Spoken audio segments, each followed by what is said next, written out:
प्रदर्शनी बेले मातिला मईसी गोड़ाई गोड़ाई कला आक्रमण भांगिला बाइक कार 5 जन गुरुतर। खोर्धा हावेली पड़ियारे जिलास्तरीय मत्स्य और प्राणी संपद मेलारे अभावनीय घटना।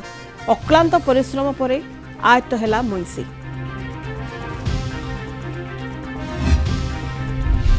बारंग थाना अंचल में नाबालिका दुष्कर्म घटना। त्रिशूलिया अभियुक्त को गिरफ्त कला पुलिस।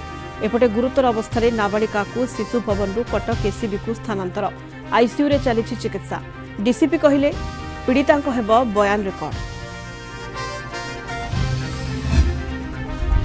सामना को आसुची भुवनेश्वर खंडगिरी बैकुंठ धाम आश्रम गोटी पर गोटे केलेंकारी। कारपटदार पांडव परिड़ा परिवार गायब। मिछ प्रचार पई बही छापी बिक्री करुथिले बाबा काशीनाथ और पांडव। सरकारी जमीरे निर्माण होईछि आश्रम। मापचुप पर बीडीए पाखकू फाइल पठाइला साधारण प्रशासन विभाग। एवं गंधमार्धन पहाड़ पाखरे अदानी जमी किणिबा प्रसंग में तेजिला राजनीति।